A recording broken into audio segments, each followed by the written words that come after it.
2025 opened with rain, proper soaking rain. The kind that settles in, soaks the ground, and makes you wonder if the sun was ever coming back.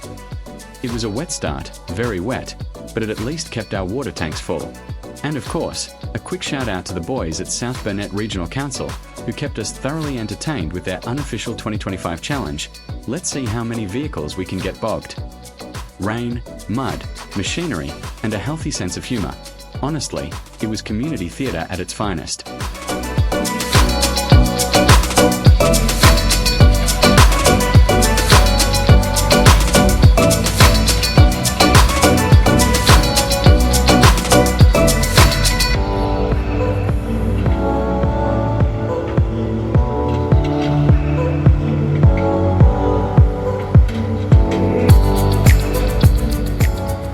January brought an unexpected trip, a flight down to Newcastle to help Judy take care of some family business. A quick trip, but one of those moments that reminds you how life has its own timetable. Then in March, Phoebe and John hit the road again, a run down to New South Wales for our annual family reunion. Familiar faces, familiar stories, and that warm sense of continuity that only family gatherings can deliver. It was just a shame that Cyclone Alfred managed to wipe out any thoughts of visiting and enjoying the beaches.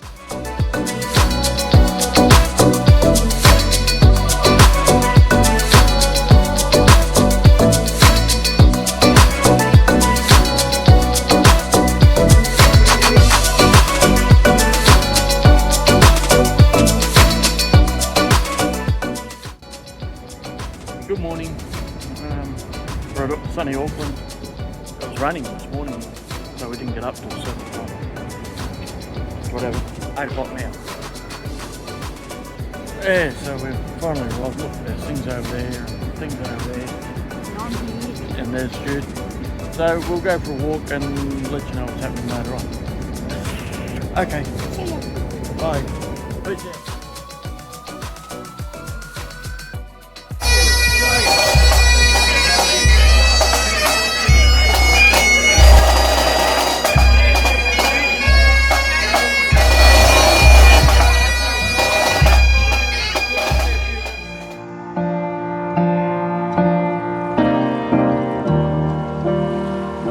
After Anzac Day and the federal election, John and Judy decided they weren't quite done with summer. So in May, they slip away to beautiful Airlie Beach, where the water stays warm, the days stay bright, and time slows down just enough to breathe. There were lazy mornings by the marina, long walks along the foreshore, and those perfect white sands at Whitehaven Beach, the ideal reset before winter settled in. Then in June, John and Judy made a quick weekend dash to Brisbane for a night at the iconic Tivoli Theatre to see legendary Aussie singer James Raine light up the stage. A night of ageless classic songs and that unmistakable James Raine voice, proof that some performers never lose their spark. A little sunshine, a little music, and a couple of well-timed escapes. Not a bad way to ease into the middle of the year.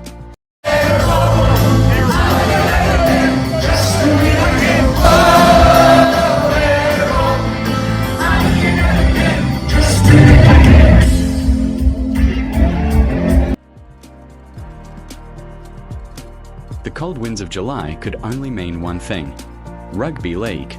So John and Judy pack up Phoebe and point her south toward Canberra, a 1,200-kilometre adventure through some of the prettiest country in New South Wales. Why? To go to the Round 18 Raiders versus Dragons NRL match. This time, the footy gods finally smiled, with the Raiders securing a hard-fought 28-24 win, and so that long drive home felt that little bit shorter. While in the ACT, John and Judy did what any good tourist does in the nation's capital: wander the landmarks, soak in the views, and indulge in tea and scones at Parliament House, because even Raiders fans deserve a touch of class between matches. Oh, by the way, John calls this part of New South Wales lamb cutlet country because of all the sheep. And who doesn't like fresh lamb?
winter finally loosened its grip on Nanango, John and Judy rounded out the year with a few close-to-home adventures, including a run out to Lightning Ridge.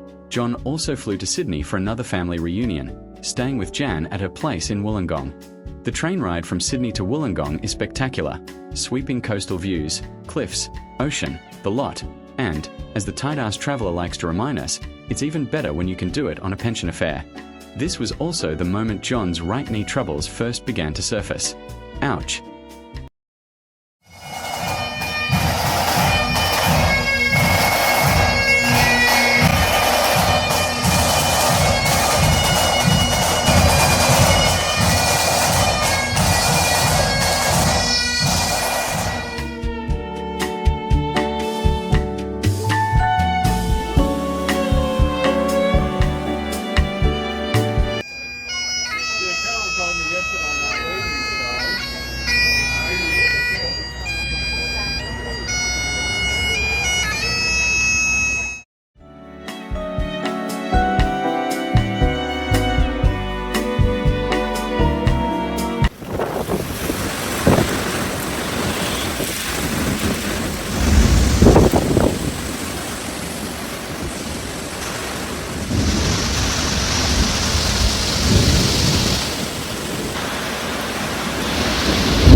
Slowly slipped into December, the tempo of life began to change.